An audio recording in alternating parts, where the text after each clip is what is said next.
Sheikh Hasina, the long-serving Prime Minister of Bangladesh, has recently stepped down from her position, leaving the nation and the world in a state of surprise and speculation. What led to this historic decision? When and how did it happen?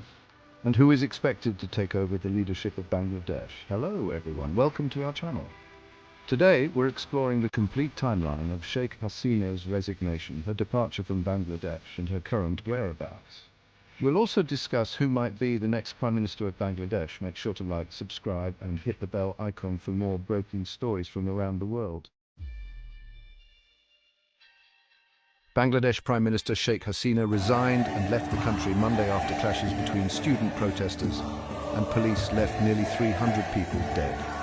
Army Chief General Waqar Uzzaman announced an interim government and promised to investigate the deaths, urging everyone to remain peaceful. The protests started over a controversial job quota system that escalated due to the government's harsh response. Here is a timeline of events leading up to the Prime Minister's resignation. July 2nd, 2024. Demonstrations take place in Bangladesh's capital Dhaka to demand the cancellation of a quota system in civil service recruitment, which reserves 56% of jobs for people from various categories. Students say this is discriminatory. The demonstration started after the High Court reinstated the quota system in June, overturning a 2018 government decision to abolish it. While the government appealed the decision to the Supreme Court, students refused to wait for the outcome and demanded a new executive order cancelling the quotas. From July 10th to 12th, students staged sit-in demonstrations at various key intersections in the capital and highways outside the city. They disrupted traffic on roads, highways and railways. On July 14th, Prime Minister Sheikh Hasina made comments critical of the students' demands to scrap the quotas for children and grandchildren of war veterans. Students expressed outrage. On July 15th, a senior leader of a major political party, the Awami League, told the media that the party's student wing, the Bangladesh Chhatra League, would give a fitting reply to the students. Later that same day, activists of the Bangladesh Chhatra League attacked anti-quota students at Dhaka University and at Dhaka Medical College Hospital, including injured students at the medical college. Over 300 were wounded in the clashes. July 16th, clashes spread and at least 6 are killed in Dhaka, Chattogram and Rangpur in the north. Ordinary students fight back and drive the BCL group out of Dhaka and Rajshahi universities, ransacking their leaders' rooms in university campuses. July 17. Students try to hold absentee funerals for those who were killed, but police attack their gatherings at 3 universities. University authorities close campuses and order students to vacate their dormitories. July 17. Hasina addresses the nation on television, expressing sorrow over the deaths and announcing she will set up a judicial inquiry to hold perpetrators to account. On the matter of quotas, she urges students to wait for the verdict of the Supreme Court and suggests the decision will not disappoint them. Students respond by calling for a complete shutdown of transportation across the country for the next day. July 18th.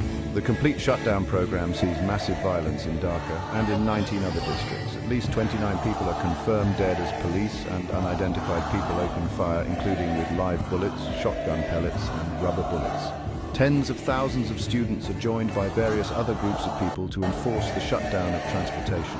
Cars, buses and the state-run television centre in Dhaka are set on fire, and the city's metro rail transport network is shut down indefinitely. July 19th, at least 66 people are killed in clashes involving protesters and police. A mob frees nearly 900 inmates from a jail in central Narsingi district and loots some 80 firearms and more than 1,000 rounds of ammunition. The government declares a nighttime curfew and deploys the army to help maintain order. July 20th, at least 21 people are killed on the first day of curfew. The the government announces 2 days of general holiday, while leaders of the quota movement and some leaders of the opposition Bangladesh Nationalist Party, BNP, are detained. July 21st. The Supreme Court delivers its verdict in the quota case, abolishing most of the quotas for civil service jobs and leaving 93% of spaces for general applicants. The curfew continues and 7 more people are killed. July 23rd, the government formalizes the new quota allocation in line with the Supreme Court verdict. But organizers of student protests say it's too little, too late, and that too many people have been killed. The Daily Star newspaper puts the death toll at 146. The arrest of opposition leaders continues. July 26th. The detective branch of Bangladesh's police department picks up 3 organizers of the student movement. The BNP calls for the ouster of the government. July 27th. Diplomatic missions of 14 Western countries in Dhaka issue a joint letter calling for law enforcers to be held accountable for wrongdoings. The detective branch picks up 2 more organizers of the student movement. Police continue raids to arrest students. July 28th. 6 organizers of the student movement, while in detective branch custody, read out a statement ending their agitation. But their colleagues vow to continue with the movement and protests resume the next day. July 31st. The government observes a mourning day in memory of those who lost their lives in the violence, but students reject the day. Supporters of the student movement turn their social media profiles red to show their rejection. On August 1st, 2024, the government issues a notification banning the Jamaat-e-Islami party and its student wing, Islami Chhatra Shibir, as well as its affiliates. The party is accused of being a terrorist entity. 6 organizers of the movement are released from police custody. On August 3rd, student organizers make a demand at a major rally in Dhaka, the resignation of Hasina and the formation of a national government headed by a person who is acceptable to all. Hasina offers talks, but students reject them.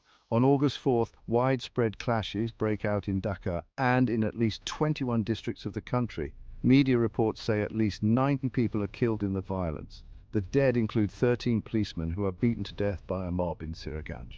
The government reimposes an indefinite curfew across the country. Students announce a plan to hold a march to Dhaka from all parts of the country, with the aim to force the government to resign.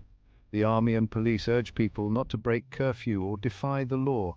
On August 5th, tens of thousands of people from different parts of Dhaka and the surrounding areas defy the curfew to converge on the capital centre. The army initially tries to stop the flow, but then allows people to enter. Crowds storm Hasina's official residence. By the afternoon, Hasina hands her resignation letter to President Mohammed Shahabuddin and, along with her sister Sheikh Rehana, flies to neighbouring India. Army Chief General Waqar-uz-Zaman invites several political parties for talks, including Jamaat-e-Islami, which the government had banned only days earlier. The general says an interim government will be formed following consultation with the president. The army chief promises justice for the 300 people who died during the 20 days of violent protests and urges the jubilant crowds to calm down and go home. But groups of people attack several offices of the outgoing ruling party, as well as a museum dedicated to Hasina's father, Sheikh Mujibur Rahman, a founding father of the country. So who will be the next leader of Awami League?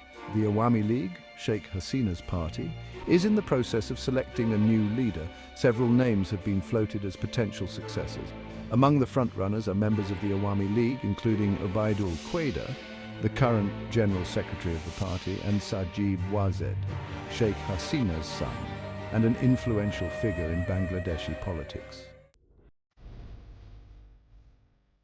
Sheikh Hasina's resignation marks the end of an era and the beginning of a new chapter for Bangladesh. Her legacy and contributions will be remembered, and the nation now looks towards a future of potential change and progress. Stay tuned to our channel for more updates and in-depth stories. If you found this video insightful, please give it a thumbs up, share it with your friends, and don't forget to subscribe to our channel. Hit the bell icon to stay updated with our latest content. Thank you for watching.